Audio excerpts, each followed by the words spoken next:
It was a humid Friday night in Jacksonville, Florida. The streets buzzed with nightlife, music pulsing from car stereos, neon signs flickering above gas stations and liquor stores. It was the kind of night where secrets slipped out under street lamps, and strangers crossed paths for reasons neither of them fully understood.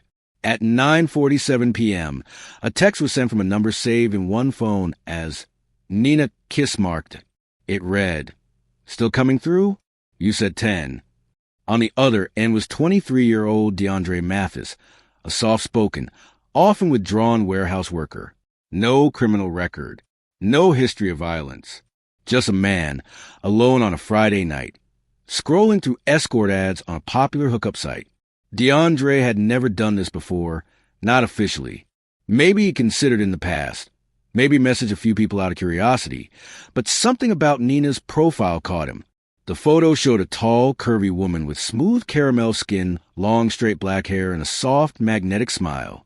The caption said discreet and drama-free 2 hearts, followed by an hourly rate and a request for respectful company only. He had no idea Nina was transgender. And she, Nina Roberts, had no idea this night would be her last. Nina had been working as an escort for just under a year.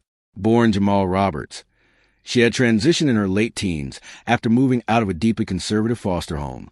Her journey had been turbulent, marked by trauma, rejection, and moments of survival she never wanted to speak of again. But by 26, Nina was fully living as herself.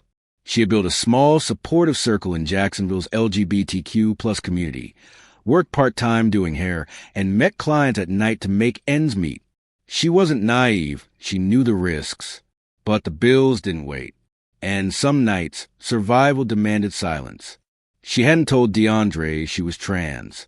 Not because she wanted to deceive him. Because, in her experience, telling the truth too soon meant getting blocked, threatened, or worse. At 10:14 p.m., DeAndre pulled into the parking lot of a dimly lit motel off the I-95. The kind of place where people checked in under fake names and didn't ask questions. Room 117. He had cash in his wallet, cologne on his shirt, and anxiety in his throat. Nina watched him from a window. He looked nervous. Not aggressive. Not high. Just unsure. She opened the door halfway and leaned against the frame. "You DeAndre?" He nodded. She stepped aside, letting him in. The room smelled of vanilla candles and Lysol. Soft music played from her phone speaker. A small overnight bag sat on the dresser, beside a half-finished bottle of water. She smiled and motioned to the edge of the bed. "You can relax," she said gently. "You don't gotta be tense." He chuckled awkwardly. "I ain't never done this before." She smirked. "You're not the first." The next 30 minutes were uneventful. Light conversation, harmless flirting. Nina had a way of disarming people. She never pressured her clients. She let them talk first. Let them choose what came next. Some just wanted to talk. Others wanted more. DeAndre, though, seemed hesitant. He kept glancing around the room like he was waiting for someone else to jump out. "You got a man?" he asked at one point. She laughed. "Would I be here if I did?" Silence stretched between them. And then, out of nowhere, he asked, "You a real girl?" The air in the room changed instantly. Nina's expression didn't falter, but her posture did. Subtle, defensive. She tilted her head slightly. "What do you mean?" He paused. "You know what I mean." She sighed. "Why you skin that now?" She replied quietly. "I just need to know." She didn't answer right away. She never did. She had learned to read the tone behind a question before giving the truth. Some men asked out of curiosity, others out of cruelty. This one, she couldn't tell. So she danced around it. "I'm a woman," she said, softly but firmly. "If that ain't enough, you can leave. No charge." He stood up, jaw tight, eyes narrowing. "So you're not going to answer?" "I just did." He stared at her, breathing heavier now. "Why didn't you tell me?" To Nina, this wasn't new. It was a moment that always made or broke the night. Some men stormed out. Some cursed. Some stayed anyway. But some couldn't handle the gap between who they thought they were and what they now believed that meant. She watched him closely, his fists clenched, His shoulders tensed. Yo, he snapped. You serious right now? You got me out here thinking you was... He trailed off. Nina stood too, calmly, slowly. I didn't force you to come. I didn't touch you. You can leave. I should beat your ass. She stepped back. Her voice rose but stayed steady. You put hands on me, I'm calling the cops. He scoffed. You think they give a damn about a dude in a dress? Her heart sank.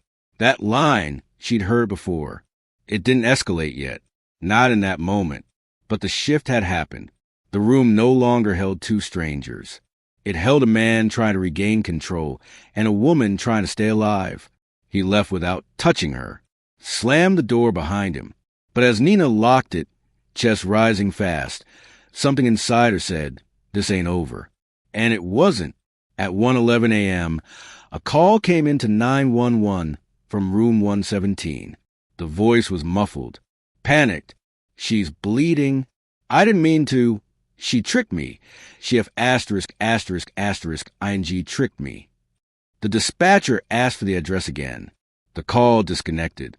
When officers arrived 7 minutes later, they found Nina on the floor, her body bruised, head trauma. She was barely breathing. She was pronounced dead at the hospital at 2:03 a.m. DeAndre was picked up 6 hours later, sitting on the hood of his car in stunned silence. He didn't run. He didn't cry. He just said, I didn't know she was... And then he stopped. The hours between Nina Roberts' final encounter with DeAndre Mathis and her violent death were a storm of emotion, one that played out silently, away from cameras, witnesses, or anyone who could stop what was coming. For Nina, those hours were heavy with dread. For DeAndre, they were filled with confusion, shame, and rage, emotions he'd never learned how to process. And together, they created a perfect storm that would end in irreversible tragedy. DeAndre sat in his car after leaving the motel, hands shaking, eyes wide, his breath coming in shallow gasps as his mind replayed every second of that conversation. You a real girl? I'm a woman. The words felt like a trap to him, like a betrayal. And yet, he had chosen to be there. He had texted her. He had driven himself to the room. But none of that mattered now, because in his mind, all he could hear was a thunderous voice of shame, of internalized fear. And fear is dangerous when it festers in silence. He didn't go home. He drove aimlessly for hours, circling the outskirts of Jacksonville. The glow of the dashboard lit his face as messages buzzed through his phone from friends asking where he was. He didn't answer. Couldn't. He wasn't worried about being arrested. He was worried about being found out. About what people would say if they knew he had paid to meet a woman who wasn't, according to him, a real woman. His masculinity felt fragile, his identity under threat. The thoughts spiraled. Every friend, every coworker, every cousin who teased him about acting soft. What they found out, the shame was eating him alive. And the only person he blamed was Nina. Meanwhile, back at the motel, Nina sat on the edge of the bed, staring at the door long after DeAndre had stormed out. She had survived moments like this before, nights where a man's curiosity curdled into fury. But something about this one lingered. She didn't cry. She didn't panic. She just sat very still. She knew the statistics. Every black trans woman she'd ever known had a story. Some had been chased, others beaten. Some never made it home. According to the Human Rights Campaign, black transgender women are among the most targeted populations for hate-motivated violence in America. Nina lived with that fear like a shadow, always hovering behind her. But this time, the shadow had a name, and it had just walked out her door. At 11:52 p.m., Nina texted her friend and roommate, Jasmine. Girl, that dude flipped we figured out I was trans. I ain't even say the words, but he knew. He stormed out, real mad. Might block him. Jasmine replied a few minutes later. You okay? You want to come over? Nina didn't answer right away. At 12:15 a.m., she finally replied. I'm good. Just creeped out. He was staring at me like I stole something from him. Those would be her last words. At the same time, DeAndre had parked a block away from the motel. The lights inside his car were off. His engine still warm. He sat gripping the steering wheel, staring at his phone screen. He scrolled back to Nina's profile. The photos, the caption, the rate. No mention of her being trans. No indication, at least not to him. He began typing furiously in his notes app, as if building a case in his own defense. She lied. That's not fair. That's not right. If I had known, I wouldn't have gone. She should have told me. What if I touch her and find out like that? That's not okay. That's not okay. The anger was rising, not at himself for soliciting sex, not at society for creating a world where trans women felt forced into silence, just at Nina. And as the clock ticked past 1 a.m., DeAndre made a choice. He got out of the car. What happened inside room 117 after that moment remains partially unclear. But according to forensic evidence, there was no forced entry. That means Nina opened the door, likely thinking he had calmed down. Maybe she thought he'd returned to apologize, maybe to talk. But it wasn't talk he came for. The scene told a story. There were signs of a struggle. Overturned furniture, blood spattered near the nightstand, scratch marks on DeAndre's forearm later confirmed by DNA. Nina had fought back. There were defensive wounds on her hands, bruises on her arms, and blunt force trauma to the head. But what truly broke her body was what followed. Strangulation. The autopsy would later reveal her windpipe had been crushed, suggesting rage. Not a quick snap, but a sustained violent act. She didn't die right away. She struggled. She begged. And then silence. DeAndre didn't run immediately. He stayed. He stood over her body, still breathing but barely, and called 911. The call was disjointed, panicked, and laced with contradiction. She tricked me. I didn't know. I didn't mean to. She wasn't supposed to. And then the line went dead. The paramedics arrived minutes later. But Nina had slipped into cardiac arrest. She was pronounced dead at the hospital shortly after. The cause, blunt force trauma and asphyxiation. The motive? That was harder to define. DeAndre was arrested without resistance. He didn't speak much. At the station, he asked only one question. Do my people know? When asked what he meant, he said that I was with someone like that. The next day, his mugshot circulated online. But it was Nina's photo, one she'd posted smiling in front of a pink backdrop. That flooded social media. The caption below it read, her name was Nina. She didn't deserve to die for being herself. The hashtag Justice for Nina trended by morning, but the comments were divided. Some mourned her. Others blamed her. She should have told him. That's not murder, that's deception. Men shouldn't be tricked like that.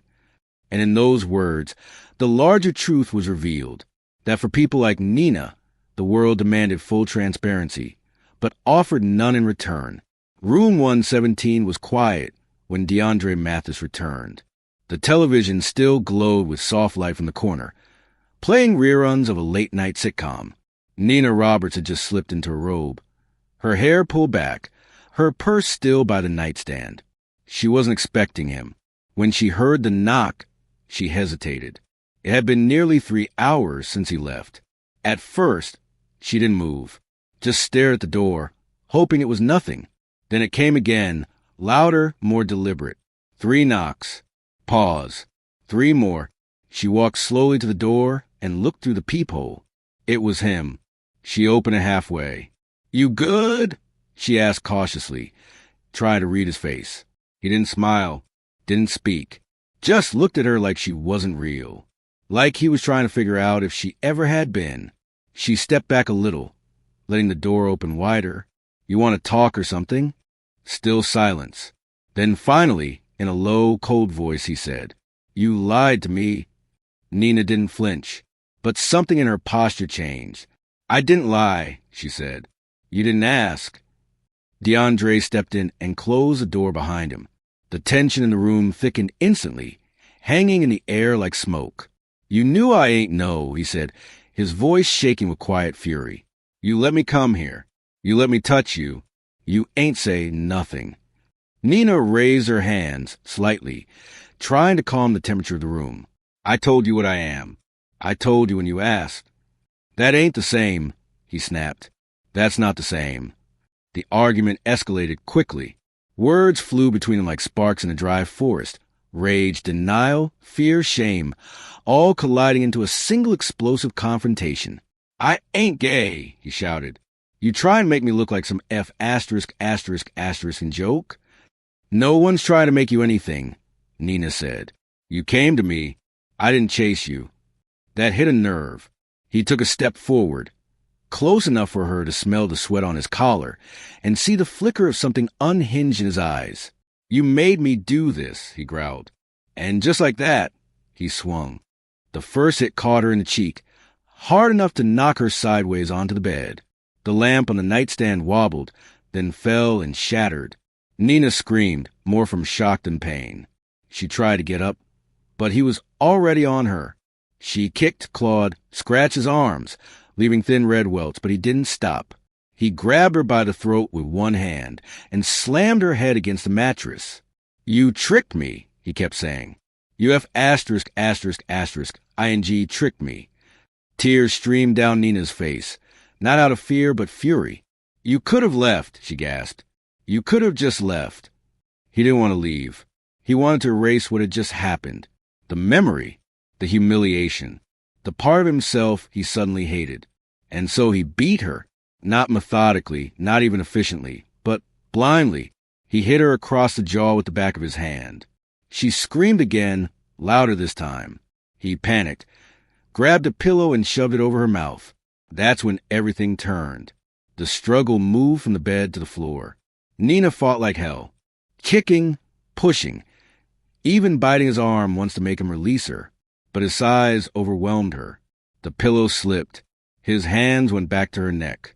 This time, he didn't let go.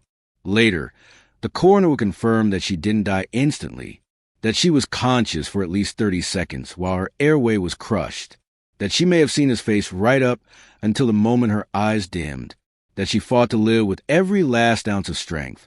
But she lost. DeAndre stood over her body, chest heaving, hands trembling. His shirt was soaked with sweat, smeared with blood. He wasn't crying. He was breathing like a man who had just outrun something, except it had caught up to him. The silence was deafening now. The TV laughed quietly in the background, an eerie contrast to the violence that had just unfolded. He looked down at her. She was still. Her chest wasn't rising. He touched her neck. No pulse. For a moment, he froze. Then he grabbed his phone. The 911 call came in at 1:11 a.m. Operator: 911, what's your emergency? Caller: She's not breathing. She was breathing. She was just breathing. Operator: Sir, I need you to calm down.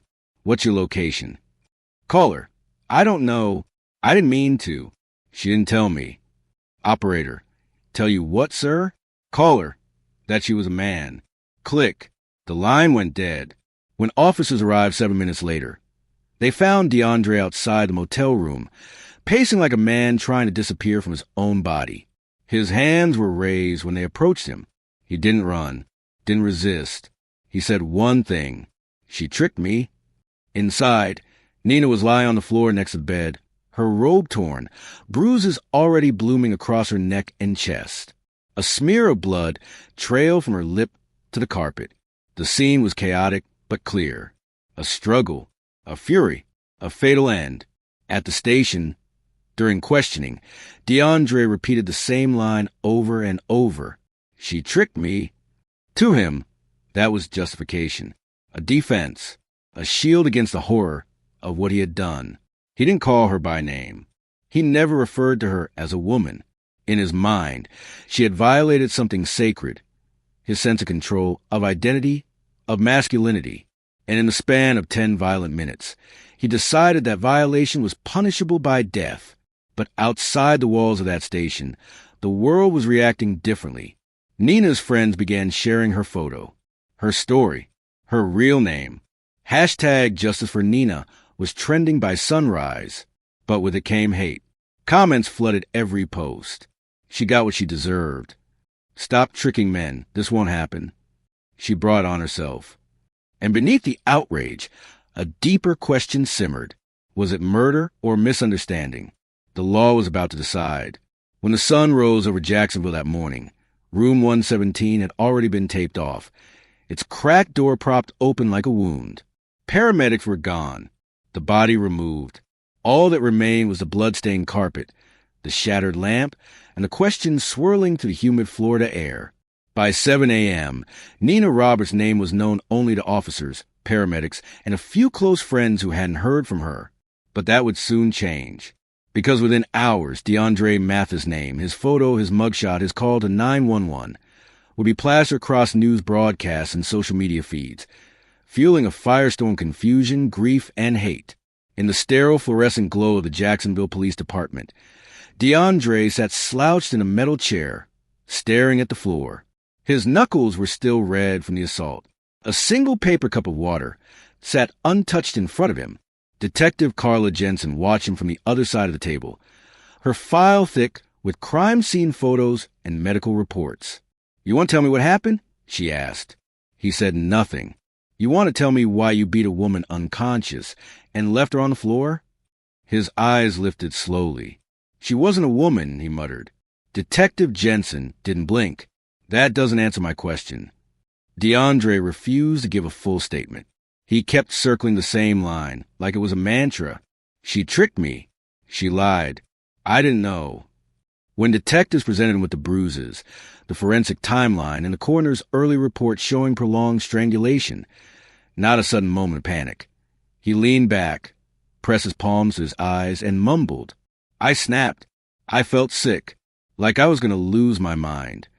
The official arrest report listed the charge as second-degree murder. The state believed that while the act wasn't premeditated, it was not justifiable under any claim of provocation. Still, whispers began to circle within legal circles. Would a trans panic defense be used?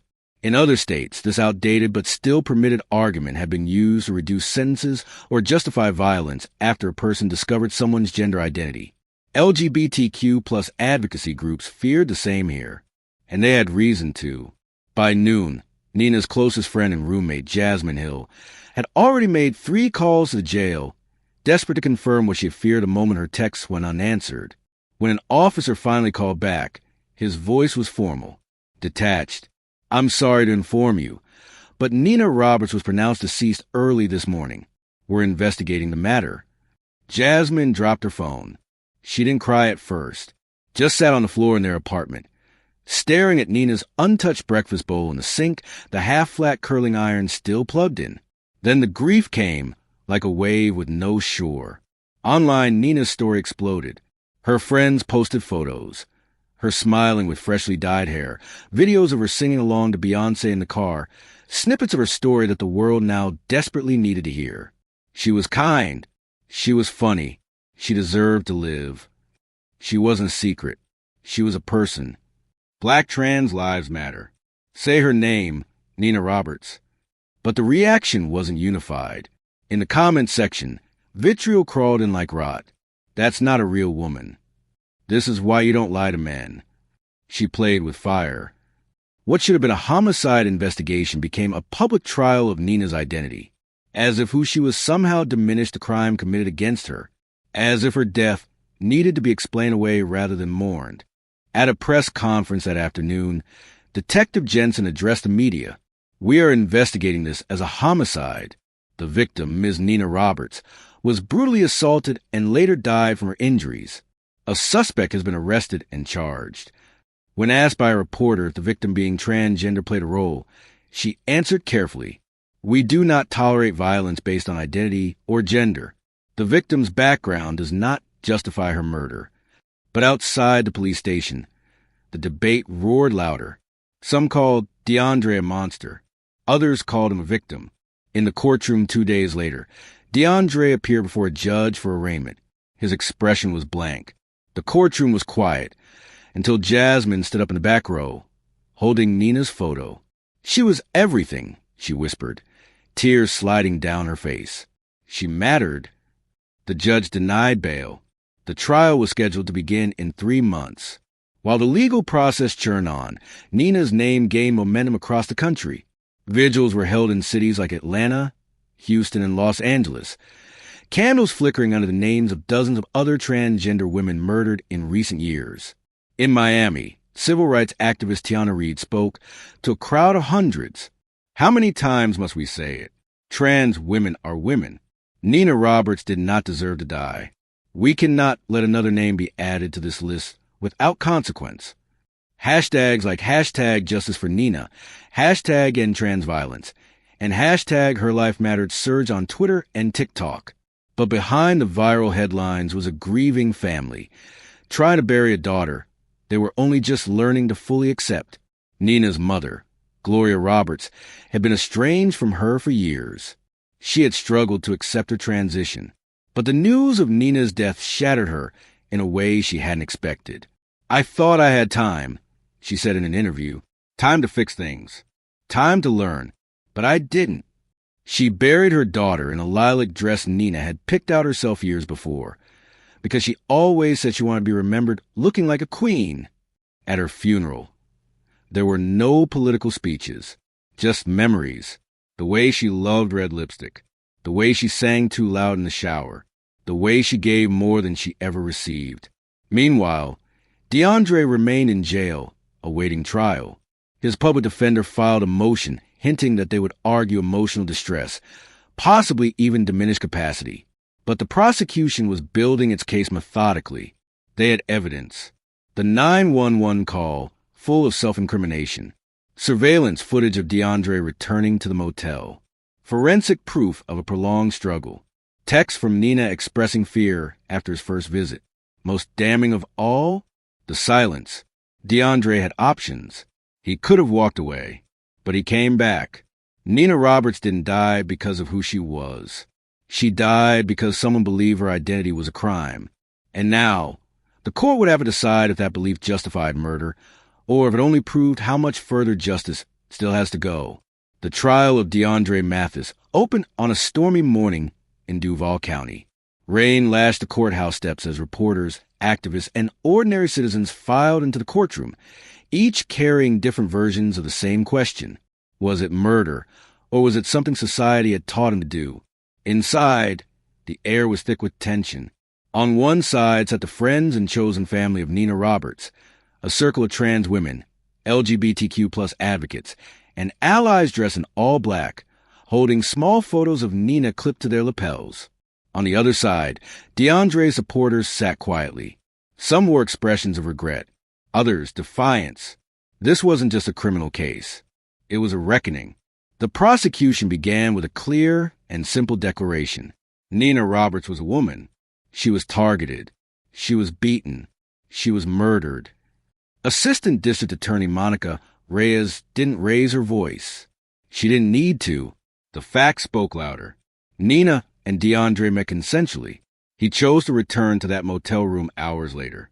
He assaulted her with such force that her windpipe was crushed. He called 911 not to save her, but to justify himself.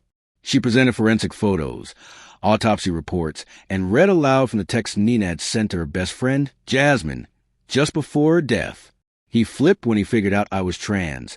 He stared at me like I stole something. The jury listened. Some looked away. Others held back tears. The defense had a different strategy.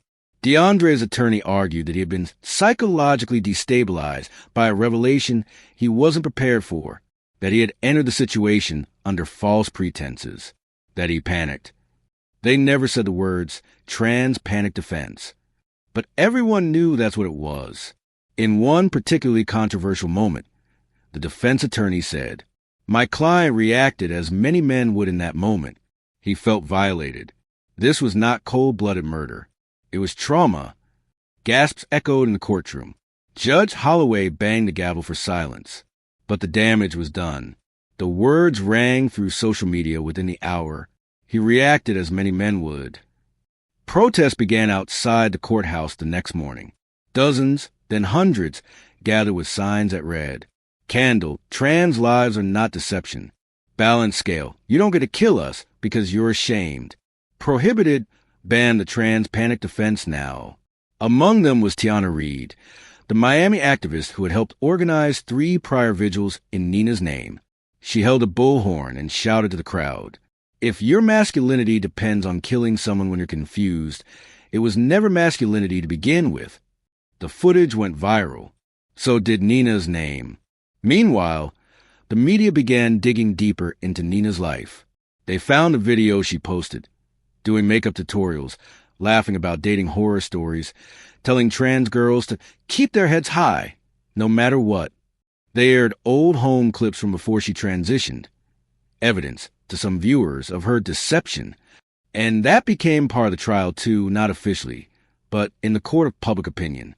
Was she wrong for not disclosing? Did she owe him that information? Had she caused her own death? The prosecution reminded the jury of one key thing. You cannot kill someone because you feel uncomfortable. You cannot claim murder is justified because you didn't get told something on your terms. ADA Reyes turned to the jury and asked, where does that logic end?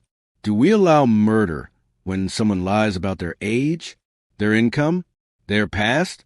Nina didn't assault him. She didn't trap him. He could have walked away, but he came back. And when he came back, she reminded them he didn't come to talk. He came to destroy what he believed had destroyed him. After 3 days of deliberation, the jury returned with a verdict, guilty of second-degree murder. The courtroom erupted in sobs, relief, grief, disbelief. Jasmine, Nina's best friend, collapsed into the arms of another woman. Outside, the crowd cheered, but it wasn't victory. It was survival. The sentencing hearing came weeks later. DeAndre stood in an orange jumpsuit, hands shackled at the waist. When asked if he had anything to say, he looked at Nina's family and muttered, I didn't mean for it to go that far. I was just confused. Judge Holloway didn't blink. Confusion is not a justification for a homicide. Then came the sentence. 30 years in prison. No parole for the first 20. But Nina's story didn't end there. The case sparked a statewide movement. Nina's Law was introduced in the Florida legislature, proposing to ban the use of gay and trans panic defenses in homicide trials, joining states like California, New York, and Illinois. Civil rights groups like the Human Rights Campaign and GLAAD issued joint statements, calling the verdict a step forward, but demanding more. We need laws that protect trans people before they're dead, not just punish their killers afterward. In schools, on podcasts, in church halls, conversations were happening. Hard ones. Necessary ones. Nina Roberts became more than a hashtag. She became a face on a mural in downtown Jacksonville, surrounded by painted flowers with the words, "Say her name." She was never a secret. Her story was featured in a documentary on trans violence in America. Her funeral video, with Tiana Reid's eulogy, was viewed over 3 million times. But her mother, Gloria, said it best. My child was not an argument. She was not a controversy. She was Nina, and she deserved to come home that night. DeAndre will likely serve the bulk of his sentence in a state facility. Alone, isolated, his name forgotten by many. But Nina, her name will be spoken long after the cell doors close. Because justice doesn't end with a verdict. It begins when we decide, as a society, that identity is never an excuse for violence, and that being transgender isn't a death sentence.